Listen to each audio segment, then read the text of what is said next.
Alhamdulillah, as-salatu was-salam ala nabiyyina Muhammad wa ala alihi wa sahbihi min tabi'ahum bi ihsan ila yawmiddin amma ba'du. Donc la dernière fois, on avait pris le deuxième ders concernant les droits de l'épouse, car elle a des droits également. Et malencontreusement, j'avais sauté le quatrième et cinquième droit. Je m'en suis rendu compte qu'après.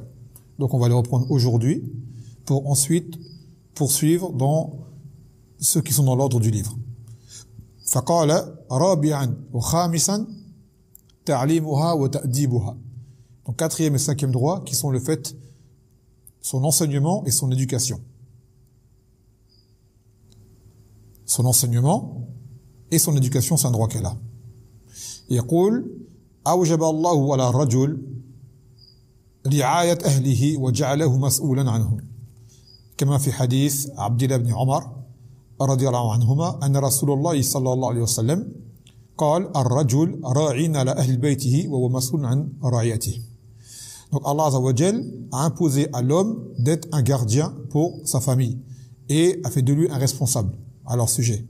Comme dans le hadith de Abdullah ibn Omar, le Nabi sallallahu alayhi wa sallam, il a dit que l'homme est gardien des gens de sa maison et il est responsable d'eux. Tout comme après l'homme, c'est l'épouse. وأعظم الرعاية أن يكون بتعليمها دين الله أو دين الله عز وجل يعلمهم التوحيد والسنة ويحذرهم من الشرك والبدعة. Et la plus grande forme de responsabilité qu'il puisse avoir, c'est que il enseigne à sa famille la religion d'Allah Azza wa Jal, qu'il enseigne le tawhid, qu'il enseigne la sunna et qu'il mette en garde contre le shirk et contre les bid'a. Taïb. Et ce ta'lim demande plusieurs, on peut le trouver dans plusieurs situations. Dans la situation où l'homme, masalan, serait plus savant que sa femme, parce que des fois c'est des femmes qui ont plus de ilm que leur mari. D'accord, ça c'est des cas qui arrivent. Elles ont déjà étudié, elles ont déjà une certaine avance, le mari est débutant, ou il est un nouveau converti, ou ce qui s'ensuit. Dans le cas où ce serait l'homme qui aurait un surplus de connaissances, il convient pour que justement l'enseignement soit propice, que certains comportements soient adoptés. Tout comme on le trouverait entre l'élève et son cheikh, il faut le trouver entre l'étudiant et son enseignant, même s'il est moindre qu'un cheikh. Et également la femme avec l'épouse, avec l'époux, enfin si c'est lui qui l'enseigne directement. Et ce fondement qu'il y a à connaître pour celui qui veut apprendre, Allah Azza wa Jal nous l'a démontré dans son livre, dans l'histoire de Moussa avec Al-Khadir. D'ailleurs, c'est une faïda que j'entendais notre Cheikh Yahya citer lors de Durus. Que l'histoire de Moussa avec Al-Khadir, c'est un ders pour l'étudiant avec son enseignant, qui est de ne pas se précipiter, et qui est d'écouter, et qui est de patienter, et d'avoir une oreille attentive pour comprendre, et non pas une oreille contestataire, trop hâtive, basée sur des connaissances. Kama qala ta'ala, هل أتبعك لن تعلمني مما علمت رشدا قال إنك لن تستطيع معي صبرا كيف تصبر ولما لم تحط به خبرا قال ستجدني إن شاء الله صابرا ولا أعصي لك أمرا قال لئن اتبعتني فلا تسألني عن شيء حتى أحدث لك منه ذكرا. Est-ce que je peux te suivre afin que tu puisses m'enseigner de ce que tu as reçu comme connaissance? Al-Khadir, il a dit, tu ne pourras pas patienter ce que tu vas voir, et ce dont tu n'as pas d'expérience. Et là, Moussa, il a dit, tu me trouveras certes patient sans m'opposer à toi. Là, c'est une condition qu'il y a dans l'enseignement, c'est que l'étudiant, il patiente, ne se précipite pas et apprend à rester à sa place par rapport à son enseignant. Et après, il avait dit, Khadir, si jamais tu me suis, alors ne m'interroge au sujet de rien du tout tant que je ne t'aurai pas moi-même indiqué la cause. Maintenant, cela ne veut pas dire que l'enseignant il est infaillible, bien évidemment. Mais cela prend à quoi? Que l'étudiant doit apprendre à ne pas se précipiter, à contester ce qu'il entend, qui va à l'encontre de ses connaissances, qui sont peut-être maigres comparées à celles de son enseignant. Et d'ailleurs, Al-Khadir, à la base, était moins savant que Moussa, mais il avait un savoir que Moussa n'avait pas. Car Moussa À la base, c'était le plus grand des messagers à son époque.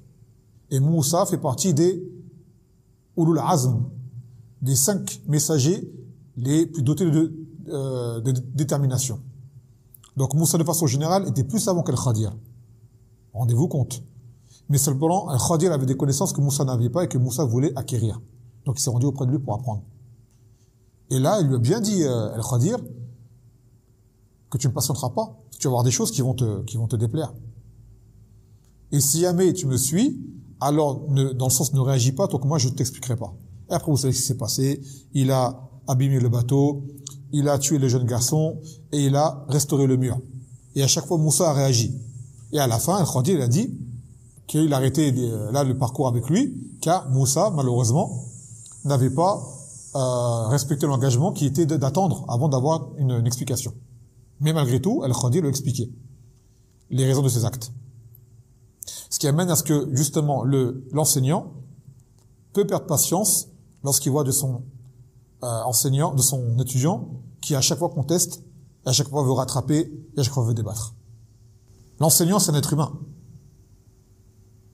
Et parmi les adeptes qu'il y a dans le ta'allum, c'est de s'asseoir, de se poser et d'écouter.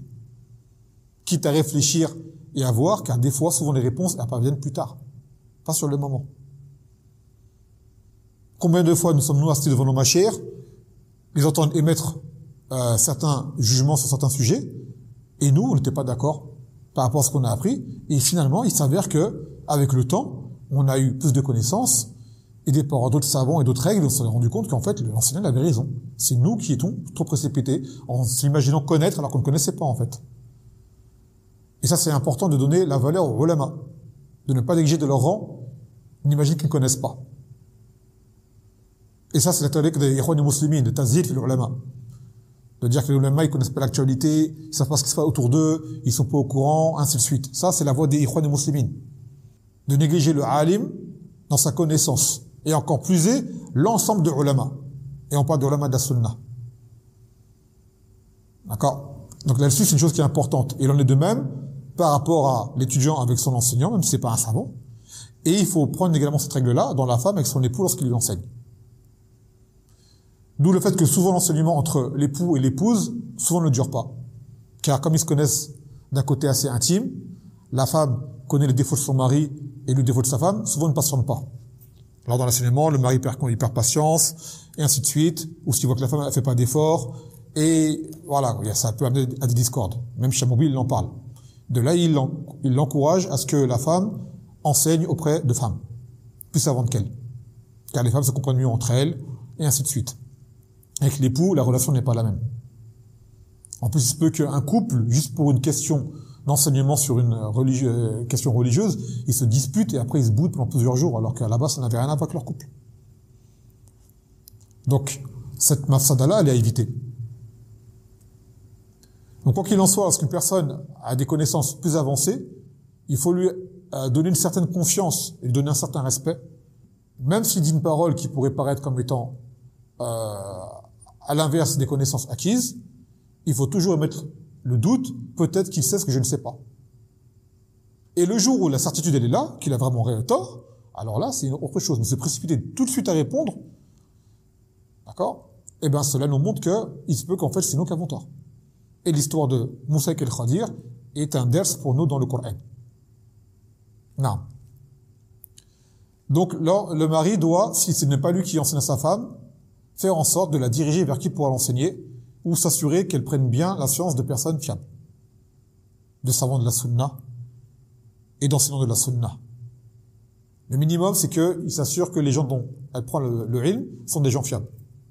Et il cita comme adillah le hadith de Abu Musa al-Ash'ari radiyallahu anhu, قال قال رسول الله صلى الله عليه وسلم ثلاثة لهم أجران رجل من أهل الكتاب آمن بنبيه وآمن بمحمد صلى الله عليه وسلم والعبد المملوك إذا أذى حق الله وحق موالي ورجل كانت عنده أمه فأدبها فأحسن تأديبها وعلمها فأحسن تعليمها ثم اعتقها فتزوجها فله أجران. Le Nabi sallallahu alayhi wa sallam, il a dit qu'il y a 3 personnes qui ont 2 récompenses. Un homme, des gens du livre, qui aura cru en son prophète et qui aura cru en Mohammed sallallahu alayhi wa sallam.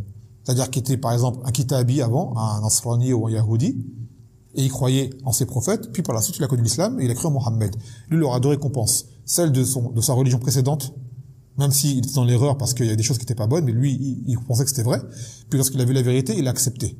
Lui, il a deux récompenses. Ce qu'il a fait auparavant, c'est accepter auprès d'Allah Azza wa Jal, du moins la récompense. On ne dit pas que ses actes étaient valides, mais il est récompensé pour son suivi. Et deuxième récompense pour avoir accepté la vérité. Deuxième personne, c'est l'esclave qui rend le droit d'Allah Azza wa Jal et celui de son maître. Dans le cas où l'esclavage est appliqué selon les règles. Et le troisième cas de figure, qui est celui qui concerne le ders, c'est un homme qui avait une femme esclave et il l'a éduquée et il l'a éduquée correctement, puis il lui a enseigné de façon excellente, puis à la fin il l'a libérée, puis il l'a épousée. Il aura deux récompenses. Donc cette libération n'a lieu qu'une fois que cette servante esclave a été éduquée, puis a été instruite. Car à la base, les esclaves en islam, ce sont des prisonniers de guerre, donc des koufars. On ne prend pas un musulman en esclave. Ce sont les prisonniers de guerre, lors du djihad, donc des koufars. Donc à la base, ils ne connaissent pas la religion. Donc on leur enseigne. Et par la suite, lorsqu'ils deviennent musulmans, il est recommandé de les libérer. Et qui plus est, celui qui est une esclave femme, qui l'a éduquée et qui l'a enseignée, par la suite, il la libère et voire même, il se marie avec elle. Donc ça, c'est parmi les noblesses de la religion. C'est pas un esclavage de suprématie et de profit matériel, c'est un esclavage de da'wa, de prédication pour que l'islam se répande plus facilement et qu'au final, les musulmans finissent libérés. Ce n'est pas un esclavage de génération en génération avec les musulmans. Avec les koufars, s'il y a mis la lieu, oui. Vaut mieux un kafir sous ton autorité qu'un kafir libre qui fait du mal à droite et à gauche. Et également, on avait cité un hadith la dernière fois, dans le droit où celui qui part en voyage doit revenir au plus vite auprès de sa famille. D'accord? Et dans ce hadith-là, justement, il dit le Nabi sallallahu alayhi wa sallam, après qu'il avait enseigné à ses jeunes compagnons qui étaient venus le voir, « Irji'u ila ahlikum, fayaqimu fihim, wa allimuhum, wa muruhum. » Il a dit, retournez auprès de vos familles, restez auprès d'eux, et enseignez-leur, c'est-à-dire ce que vous avez appris. Et ordonnez-leur d'accomplir. Wa qala ta'ala, « Wa'mur ahlaka bis salat, wastabil alayha, ordonne à ta famille d'ordonner la salat et perdure dessus. Nous te demandons aucune subsistance. Ça veut dire, pour faire de la salat, Allah ne demande rien en contrepartie. Il dit, mais c'est nous qui te croyons en foi de la subsistance. Et que la bonne fin est pour la crainte, c'est-à-dire la piété. À propos d'Ismaïl,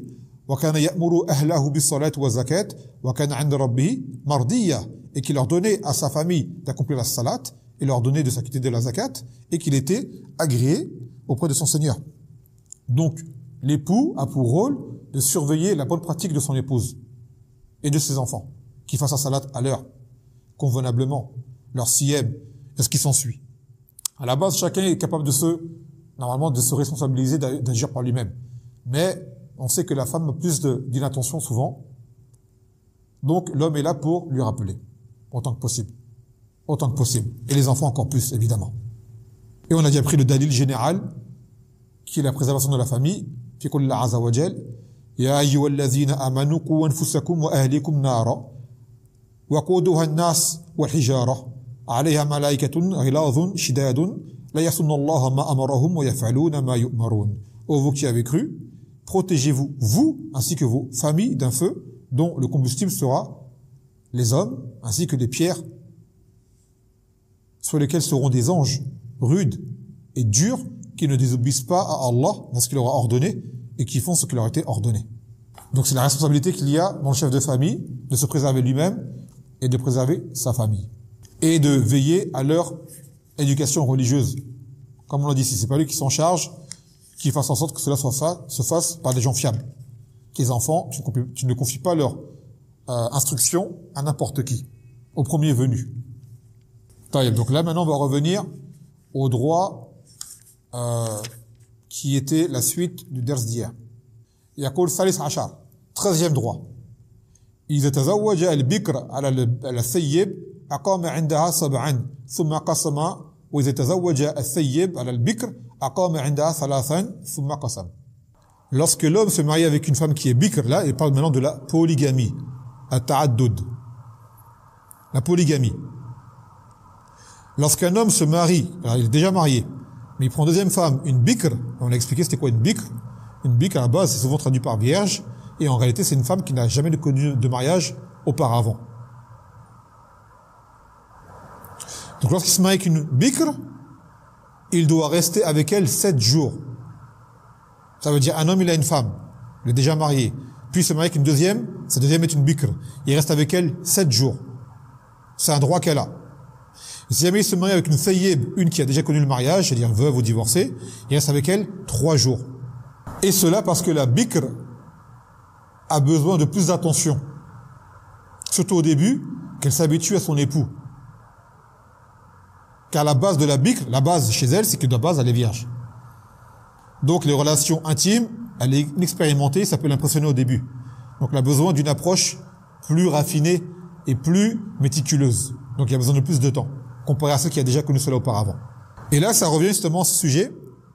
D'ailleurs, awalan, le dalil, c'est le hadith de Anas. قال من السنة إذا تزوج الرجل البكر على الثيب أقام عندها 7 وقسم وإذا تزوج الثيب على البكر أقام عندها 3 ثم قسم. qu'il a dit Anas fait partie de la sunna que si l'homme se marie avec une bikr alors qu'il est marié avec une sayyib, qui reste auprès d'elle 7 jours. Puis après cela, il partage. Il commence ce partage après le 7e jour. Et dans le cas contraire, si jamais il se marierait avec une femme sayyib alors qu'il a déjà une femme qui était bikr de base, alors il reste avec elle 3 jours. 3 jours. Et par la suite, il partage les jours. Donc là, il s'agit de ce sujet tant controversé et qui en réalité ne mérite pas, qui est celui de la polygamie, qui est un jugement établi par Allah Azza wa Jalla dans le Coran et sur lequel il y a ijma, unanimité qui soit légiférée. Après, les savants, ils ont divergé. Est-ce que c'est une sunna de le faire? Est-ce que c'est recommandé ou juste permis? C'est un droit que Allah Azza wa Jalla a donné à l'homme d'avoir plusieurs épouses, qui est maximum 4. Maximum 4 en même temps. Pas plus. Et malheureusement, ce jugement, aujourd'hui, a été vu en répulsion par la plupart des femmes, dû à leur grande jalousie, qui l'aurait excusé si cette jalousie ne dépasse pas les limites, et dû également à la grande ignorance et à la mauvaise éducation qu'elles ont reçue en cette époque. Car auparavant, la polygamie était un sujet sur lequel il n'y avait pas de problème, même chez les gens du livre. Être polygame, c'est une chose qui ne choquait pas. C'est un phénomène, on va dire, récent, qui amène à ce que la femme, on lui a accordé un droit qui n'est pas le sien, qui a été mis un statut qui n'est pas le sien, qui va à ce qu'aujourd'hui la polygamie est vue comme une injustice. Car si lui peut avoir 4 femmes, ben moi je peux avoir 4 maris. Et bien sûr, ce raisonnement il est absurde.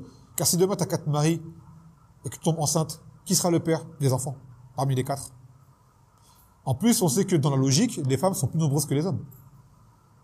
Nettement plus nombreuses que les hommes. Ça, même les koufars le disent. Car le taux de mortalité chez les hommes est bien plus fort que chez les femmes. D'accord? Et les femmes sont plus nombreuses. Donc si demain chaque homme devait se marier avec une femme, il y aurait combien de célibataires sur Terre? Femmes.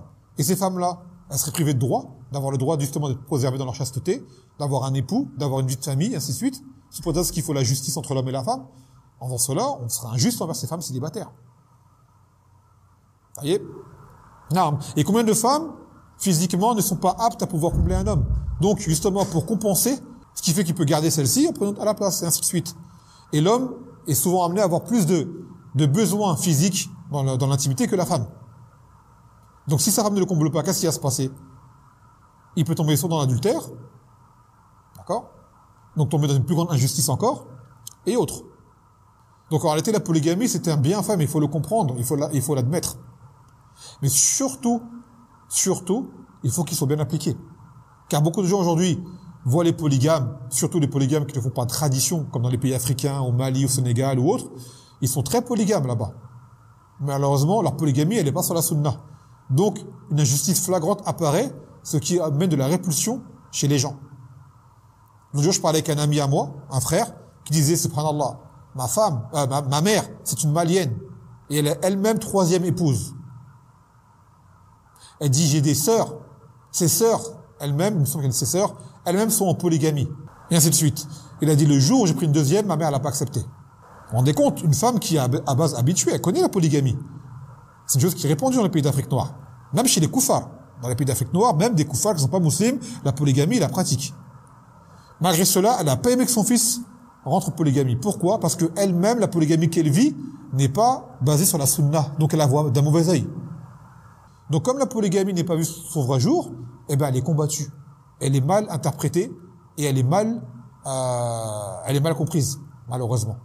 Donc ça mène à tous ces déboires. Alors qu'en réalité, elle est un bienfait pour l'humanité entière. Taïb. Après, il dit, Arabi Achar, quatrième droit. Donc maintenant, c'est des questions qu'il va évoquer relatives à la polygamie. Yajib alayhi an ya'dil bayna zawjatayhi ou zawjatihi. Non. 14e point, il lui est obligatoire d'être juste entre ses deux épouses, s'il en a deux, ou les trois ou les quatre. Et l'adilla qui vient là-dessus, c'est tout l'adilla où Allah Azza wa Jalla il appelle à la justice. Et parmi eux, Inna Allah ya'muru bil adl wal ihsan, que Allah ordonne à la justice et à la bienfaisance. Wa qasitu inna Allah yuhibbul muqsitin, et soyez équitables. Allah, certes, aime les gens équitables. Wa qala Allah Azza wa Jalla فانكحوا ما طاب لكم من النساء مثنى وثلاث ورباع فإن خفتم ألا تعدلوا فواحدة أو ما ملكت أيمانكم ذلك أدنى ألا تعولوا. Donc épousez ce qui vous plaît parmi les femmes, 2 ou 3 ou 4, donc la preuve que pas plus que 4. Et si jamais vous craignez de ne pas être équitable, alors une seule. Ou alors ce que c'est-à-dire ce que vous possédez, c'est-à-dire vos esclaves, car il est permis à l'homme d'avoir des rapports avec sa femme esclave. Et cela est meilleur que de devenir injuste. Et des gens, ce verset, ils l'ont mal interprété. Cela est meilleur que de devenir pauvre, ils ont mis. Parce que celui qui aura plusieurs femmes aura plus de dépenses à faire. Et cela n'est pas vrai. At-ta'oulou, c'est devenir injuste, en fait. Car cette injustice peut être, justement, amenée à apparaître même pour un homme riche. L'injustice n'est pas que dans la dépense, mais dans plein de choses. Donc un homme riche peut avoir 4 femmes et être injuste avec elles, malgré tout. Tout comme un homme peut être pauvre, avoir 4 femmes et être juste avec elles. Donc ce n'est pas l'argent qui va faire l'équité. Non, c'est la crainte d'Allah Azza wa Jal. Donc celui qui craint de ne pas être juste, même s'il a les moyens, alors vaut mieux qu'il reste avec une seule. Vaut mieux pour lui d'être raisonnable et de rester avec une seule. هنا فتوى من اللجنة الدائمة برئاسة العلامة ابن باز قال يجب على الزوج العدل بين زوجاته في النفقة والكسوة والمسكن والقسم والهدايا وغير ذلك من الأمور الظاهرة ولا يجوز له أن يعطي واحدة ويمنع الأخرى إلا برضاها وعفوها عن حقها.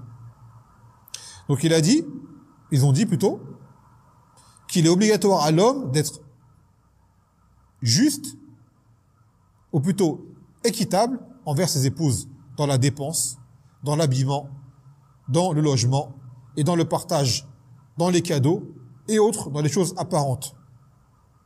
Dans les choses apparentes. Et qu'il n'est pas permis de donner à une et d'en priver une autre. Sauf si l'une d'entre elles, d'elle-même, se désiste. Donc maintenant, cette équité qu'il faille appliquer entre les épouses, c'est dans tout ce qui est don et cadeau. Tu as plusieurs épouses, tu fais un cadeau à une, tu fais également à l'autre. Deuxième, troisième, quatrième. Maintenant, dans les besoins, cela diffère. D'accord? Les besoins, c'est comme les enfants, en fait. Les cadeaux, les dons, faut être équitable entre eux. Mais tout ce qui est besoin, c'est autre chose. Par exemple, tu as 2 épouses. Tu en as une, sa machine à laver tombe en panne, par exemple. Elle marche plus. L'autre, sa machine, elle marche. Qu'est-ce qu'il faut que tu fasses à ce moment-là? Tu rachètes une machine dont la machine ne marche plus. Est-ce que du fait que tu achètes une nouvelle machine à celle qui ne marche plus, il faut que tu achètes encore une nouvelle à l'autre? Non. L'autre, il a sa machine qui marche. C'est celle qui a une machine qui ne marche pas, tu lui rachètes une machine qui marche, c'est tout. Tu n'as pas ramené une nouvelle machine neuve à l'autre alors que sa machine, elle marche. Il n'y a pas de besoin là. Par contre, les deux, elles ont des machines, mais elles sont un peu vieilles. Tu dis, allez, on va faire de nouvelles machines. Tu en achètes une nouvelle machine à une de tes épouses. Et ben, tu achètes une nouvelle également à l'autre, également. Car là, ça rentre au-delà du besoin. Ça rentre dans le don. Car à la base, les machines, elles fonctionnent. D'accord? Tu en as une, elle a des vêtements. L'autre, l'un de ses vêtements s'est déchiré. Par exemple. Donc, tu leur achètes un vêtement à la place. Cela implique que tu achètes à l'autre? Non, car l'autre, elle a ce qu'il lui faut. D'accord? Maintenant, elles ont des vieux vêtements toutes les deux, tu veux les renouveler leur garde-robe, t'achètes à l'une, t'achètes à l'autre. Par exemple, au troisième, au quatrième. Donc, bien différencier entre les besoins et entre les dons et les cadeaux et les choses qui sont optionnelles. Là-dessus, il faut être équitable, il faut être égal. Et ça, c'est l'un des points cruciaux de la polygamie, c'est l'équité. L'équité et la justice. Maintenant, il va citer des points qui reviennent à cette polygamie. Il dit ويجعل لكل زوجة بيتا مستقلا كما فعل النبي صلى الله عليه وسلم لأزواجه. Donc, il doit accorder à chaque femme un domicile, d'accord, qui lui est propre, comme l'a fait le Nabi sallallahu alayhi wa sallam. Chaque femme a son logis. Il n'est pas permis à l'homme d'imposer à ses épouses de vivre sous le même toit. Cela ne lui est pas permis de l'imposer. Elles doivent chacune avoir leur lieu d'habitation indépendant. Et c'est le cas du Nabi sallallahu alayhi wa sallam. Chacune de ses épouses avait son propre lieu. Séparé. D'accord? Mathalan, t'as un frère, il a un appartement. Il a 5 pièces. Ou en 6 pièces. Il met chaque femme dans une chambre. Et le reste de la maison, c'est partagé. On dit non. Ça, sauf si elle accepte, sans quoi, leur droit est qu'elles aient leur lieu, avec leur cuisine, avec leur salle de bain, tout ce qui leur est propre. Et quand bien même elle accepterait, on dira, tu vas t'ouvrir une source de problème en faisant cela. Le meilleur est de les séparer. Car la femme est jalouse. La femme est très jalouse. Donc toi, mieux vaut que tu sépares entre tes épouses, sans quoi tu vas avoir des problèmes. Maintenant, il y a des cas rares, on trouve les co-épouses, elles s'entendent bien, mais c'est rare. Ça arrive, mais c'est rare. D'accord, c'est rare. La base, c'est que la femme, elle est jalouse. Les épouses du Nabi sallallahu alayhi wa sallam, qui étaient les meilleures des femmes, étaient très jalouses. Lorsque Aïcha, radiyallahu anha, a su que le Nabi sallallahu alayhi wa sallam allait se remarier, elle a souhaité mourir. Elle a mis ses pieds dans les fourrés, elle a dit, Ya Rabbi, Akrab, Ya Rabbi, Haya, c'est-à-dire Allah, envoie-moi un scorpion, un serpent qui me pique, pour que je meure. Tellement ça lui faisait mal que son époux se remarie. Mais est-ce qu'elle s'est rebellée? Est-ce qu'elle a fait des crises? Est-ce qu'elle a menacé? Non. Sa jalousie ne lui a pas fait dépasser les limites. Mais la jalousie, on ne peut pas la blâmer, c'est là, c'est normal. D'ailleurs, même un homme qui prendrait une autre épouse et sa femme ne réagit pas, bah, ça serait un problématique. On dirait, ça ne te fait rien? Je prendrais, non, ça me fait rien du tout. T'es pas jalouse? Non, je suis pas jalouse. Eh ben là, ce serait vexant même pour l'homme. Si t'es pas jalouse, c'est que tu ne m'aimes pas.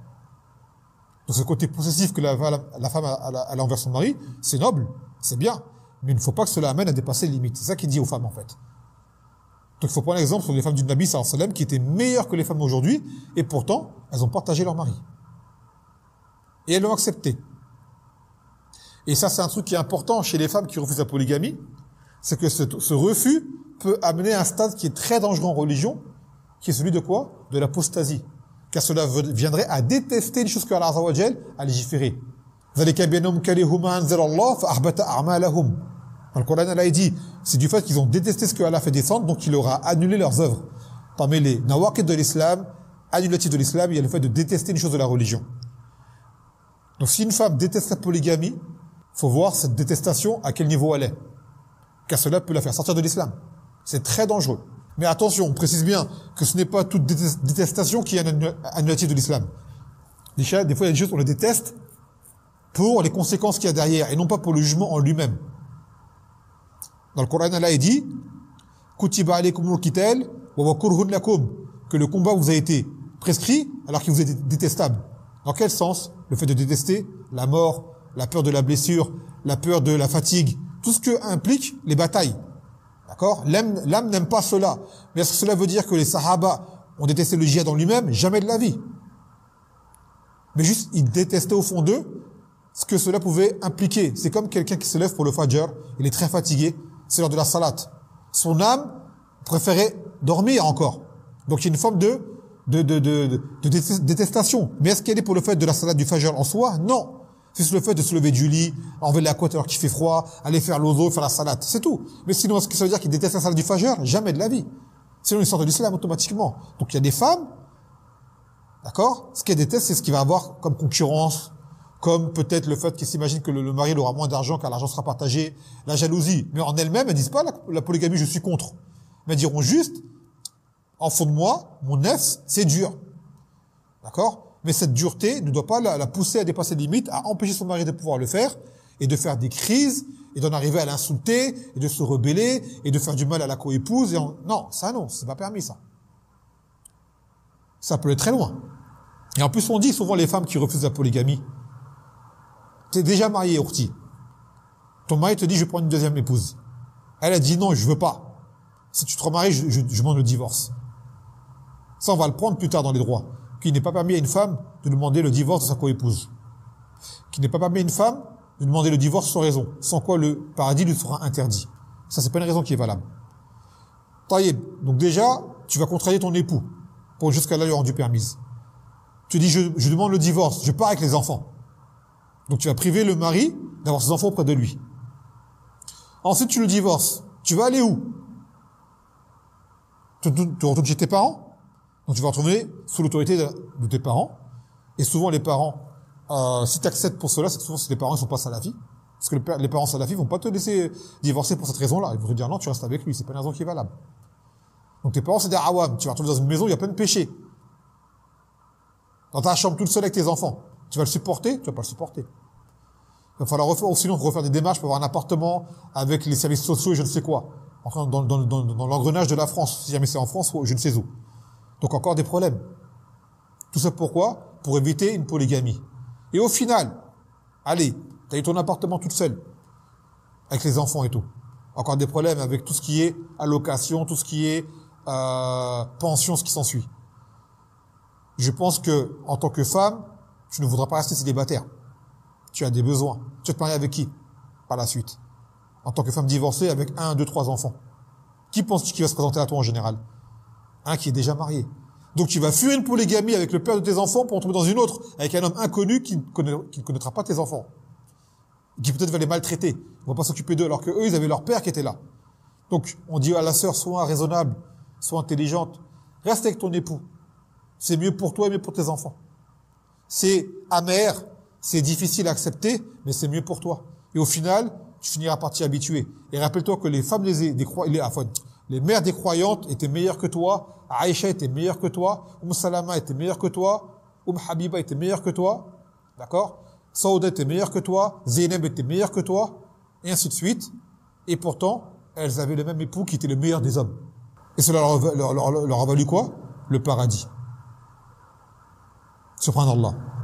Et en plus, en faisant la guerre à ton époux pour qu'il ne prenne pas une deuxième épouse, tu refuses à une femme un droit qu'elle a de se marier et de préserver sa chasteté. Et on craint pour les femmes qui fassent cela que demain, ce soit, comme on dit, un retour de bâton. Que demain, tu n'es pas à l'abri que ton mari te divorce, et ça on te le souhaite pas, ou qu'il vienne à mourir, tu sois veuve. Donc demain, tu veuilles te remarier. Tu es une femme qui a déjà un âge avancé, tu as des enfants. Qui va t'accepter, en général? Un homme en polygamie. Et qu'est-ce qui va se retrouver devant toi? Sa première épouse, elle va être contre toi, tout comme toi tu as été contre celle qui a voulu venir en deuxième avec ton époux. Tu vas subir ce que tu fais subir à autrui. وقال النبي صلى الله عليه وسلم لا يؤمن أحدكم حتى يحب لأخيه ما يحب لنفسه من الخير. Qu'aucun d'entre vous ne croira vraiment tant qu'il n'aime pas pour son frère ce qu'il aime pour lui-même comme bien. Ce hadith n'aura pas été appliqué à ce moment-là.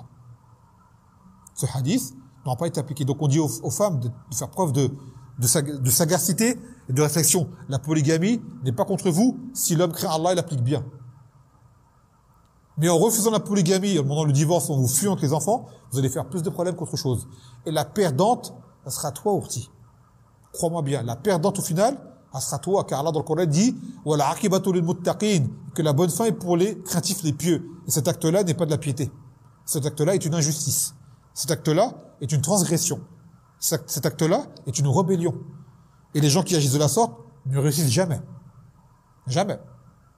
Donc, à ce moment-là, il faut rester raisonnable, d'accord? Quitte à pleurer, ce n'est pas grave, c'est permis de pleurer. Quitte à exprimer sa tristesse, naam. Être jalouse, c'est normal, d'accord?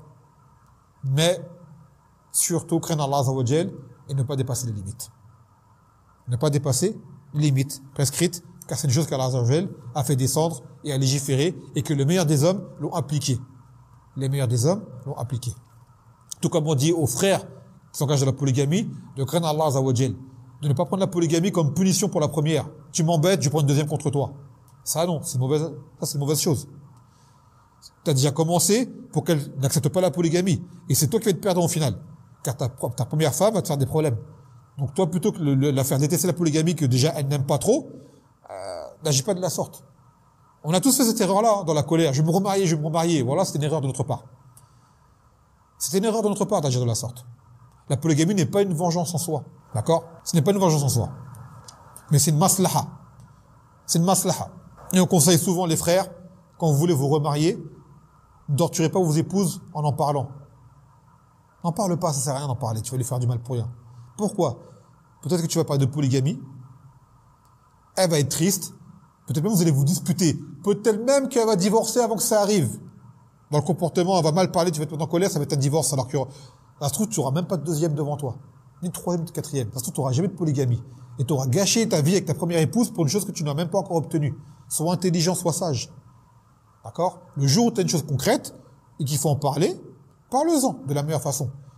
Mais en parler alors que tu n'as rien, tu as les mains vides, tu vas te mettre en dispute avec elle pour rien du tout, pour une chose que ça se trouve, tu n'auras jamais. Donc sois intelligent, toi aussi, Harry. Ta vie, facilite-la. Facilite-la. D'accord? Facilite ta vie et ne mets pas des conflits là où il n'y a pas besoin d'en avoir. Voilà, une vie de couple, moins il y a de conflits, mieux c'est. Et toi, tu viens, tu ouvres la porte au conflit comme ça, sans raison valable. Ça ne sert à rien. Ce n'est pas intelligent d'agir de la sorte. Thumma yaqul.